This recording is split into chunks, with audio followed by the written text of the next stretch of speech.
Bom, já podemos fazer o contato? Deixa eu só confirmar aqui com a nossa equipe. Ah, tá. Ontem, aqui no Redação Sport TV, o Rodrigo Capello ele participou conosco para falar da negociação do Vasco, né, para configuração da SAF, a parceria com a 777, né, a gente está usando a portuguesado, e o Levenciano foi citado pelo Rodrigo Capello, entrou em contato com a nossa direção para pedir direito de resposta. Então, ele já está ao vivo conosco. Leven, bom dia, bem-vindo à redação. Bom dia, Marcelo. Bom dia, Camila. Mário, satisfação estar com vocês participando aqui. Uma grande honra. Muito obrigado pelo direito de resposta concedido, gentilmente, aí pela direção do Sport TV. Fique à vontade, Leven. O que você pretende contestar aí no que foi falado ontem pelo Rodrigo Capello? Ô Marcelo, primeiro gostaria de agradecer ao Sport TV pelo direito de resposta, como já o fiz, pontuando o excelente relacionamento que sempre tive com o canal entre 99 e 2018, antes de me candidatar a presidente do Clube de Regatas Vasco da Gama, quando fui fonte e participei de várias matérias referentes à gestão e direitos esportivos e até de treinamento de jornalistas com relação à Lei Geral da Copa, convidado pelo então Paulo César Vasconcelos.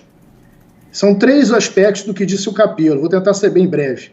Sobre eu ser um candidato derrotado na urna nas últimas eleições, quando os fatos mostram que venci as eleições em todas as urnas, cujo resultado foi suspenso judicialmente, que a diretoria que lá está se sustenta em uma liminar, cujo processo não teve sentença ainda. Está suspensa há 14 meses e voltará a andar a partir de 10 de março próximo, o que pode explicar toda essa pressa nesse assunto da SAF. Em segundo lugar, disse que eu gosto de caos e de bagunça, quando na verdade criei solução administrativa e financeira para o clube, muito mais eficiente e eficaz que a apresentada sem qualquer necessidade de venda de ativos, tendo me oferecido inclusive ao VP financeiro do clube, Adriano Mendes, uma reunião aqui na minha casa, para implementar essa solução gratuitamente, me sendo negada por motivos meramente políticos. Exigir transparência é exercer a democracia e possibilitar o quadro social participar do debate, não havendo qualquer causa ou bagunça, e mostrar a todos que a enorme resistência do quadro social à venda assodada do futebol do clube, imposta de fora para dentro, sem um debate interno. Quanto aos valores, eu nunca disse que eram nominalmente 70 milhões, mas que no modelo que está sendo praticado no Brasil, dependendo do esclarecimento de onde e para onde vai o recurso de 630 milhões, se de dentro da própria operação da SAF ou para a própria SAF, talvez isso não remunere o clube social. E também há necessidade de esclarecimento, se no período do aporte contratado, o parceiro pode tirar dividendos ou qualquer outra remuneração, como taxa de administração, antes de efetivar os aportes. Sem esses esclarecimentos, fica difícil você apoiar um projeto como esse, no qual a diretoria do clube insiste em fazer isso através de como se fosse uma venda publicitária de marketing, em vez de fazer um debate aprofundado sobre uma mudança tão estrutural num clube de 124 anos de história como o Vasco. Estou à disposição de vocês aí para qualquer indagação, pergunta, mais uma vez agradecendo a gentileza de todos por permitir esse espaço. Só para contextualizar, né, o Capello ontem estava falando, ele publicou uma coluna na segunda-feira sobre as negociações do Vasco, e ontem a gente estava repercutindo aqui justamente o que ele publicou na coluna. Então, os seus questionamentos, Leven, vamos recapitular, por favor. Um questionamento com relação a ele dizer que você é candidato derrotado, isso aí é um... Nas urnas. Candidato derrotado nas urnas. Nas urnas não foi onde eu perdi. Né? Se perdi na justiça através de uma liminar que ainda não foi julgada. Tá. O processo não tem sentença ainda, está parado há 14 meses e retorna agora 10 de março para que a gente possa ver se haverá uma sentença em breve.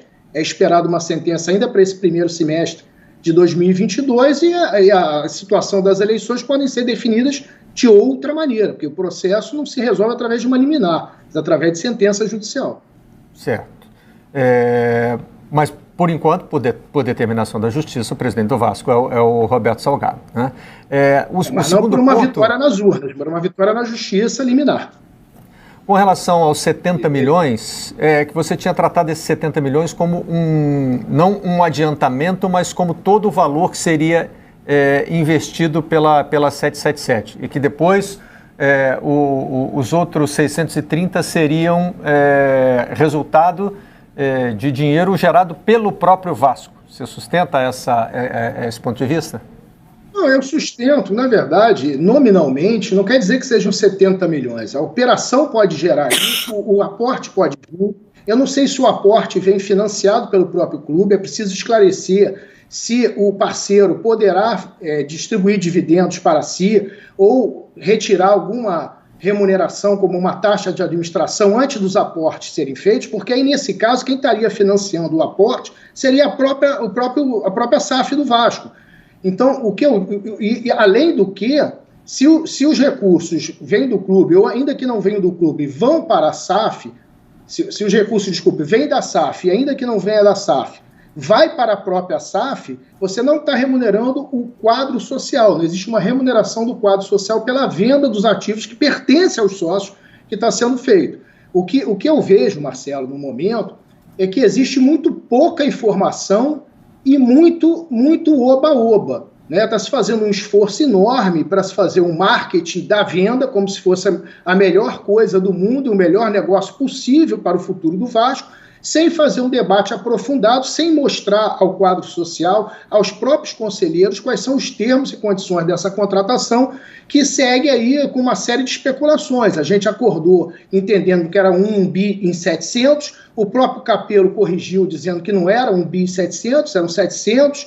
Então existem uma série de informações desencontradas que o quadro social do clube resiste a isso, não há uma unanimidade como houve no Botafogo, no Cruzeiro. Inclusive, existe uma manifestação marcada em São Januário, dia 5 de março, para protestar contra essa forma assodada que está sendo imposta à SAF no Vasco, e existe o direito do quadro social e do associado de participar desse debate e de entender exatamente o que a diretoria administrativa está propondo. Porque até o momento ela preferiu ir aos jornais e à imprensa para divulgar dados que ainda não são concretos, porque ninguém tem esse contrato, ninguém tem esse termo, ninguém conhece, do que debater de forma democrática com o quadro social. O adiantamento de 70 milhões já foi aprovado pelo Conselho, né? O que falta agora é a segunda parte. Marcelo, na verdade, não se pode dizer nem que foi um adiantamento. O que foi aprovado foi nominalmente um empréstimo. Esse empréstimo pode se tornar um adiantamento no caso de o Conselho Deliberativo deliberar futuramente a instituição da SAF e depois ser ratificado por uma Assembleia Geral. Por hora, o que foi aprovado não é exatamente um adiantamento, mas sim um empréstimo. Se transforma em adiantamento se o acordo for aprovado. Né? Exatamente. Se não, é um empréstimo que precisa ser pago e tem até jogadores das divisões de base oferecidos como garantia, né, os direitos econômicos. O Mário Vitor... Pois é, e que ninguém nem sabe quem é, Marcelo. É por isso que eu reclamo aqui da falta de transparência. Ninguém está dizendo que a SAF não possa ser uma solução, embora a gente entenda, pelo que a gente estudou, que existem outras soluções mais inteligentes para o Vasco, principalmente no momento que o Vasco está aonde está na segunda divisão. Porque qualquer critério de valuation que você use, você utiliza como um critério importante o faturamento anual do clube. E o faturamento está deprimido pelo simples fato do Vasco estar na segunda divisão. Então é como você vender um ativo importante na baixa. Mário, você chamou? Não, eu ia perguntar justamente quando o Levin fala que na verdade não é um adiantamento, é um empréstimo. Eu já fiquei preocupado, já pensei, bom, se o conselho, então, não aprovar, no final das contas, você tem que, se vira um empréstimo, você tem que pagar para alguém.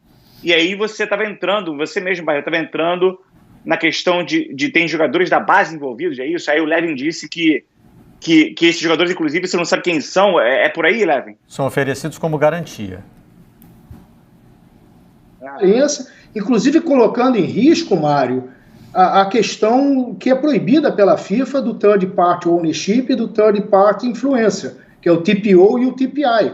Porque quando você dá como garantia jogadores, você está influenciando na empregabilidade e no direito de transferência livre que o clube e o atleta podem dispor sobre aqueles atletas que estão sendo dados. Então, ainda corre o risco o Vasco de ser punido pela FIFA pelo fato de ter colocado jogadores como garantia de um empréstimo.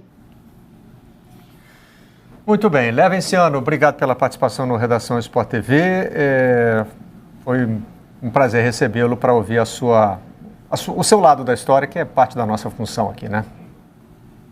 Marcelo, obrigado. Vocês estão de parabéns aí, né? Eu acho que num ano eleitoral é muito importante se garantir democraticamente o direito das pessoas citadas a se manifestar. Um bom dia para todos e um grande programa aí para vocês, né, nessa quarta-feira de cinzas.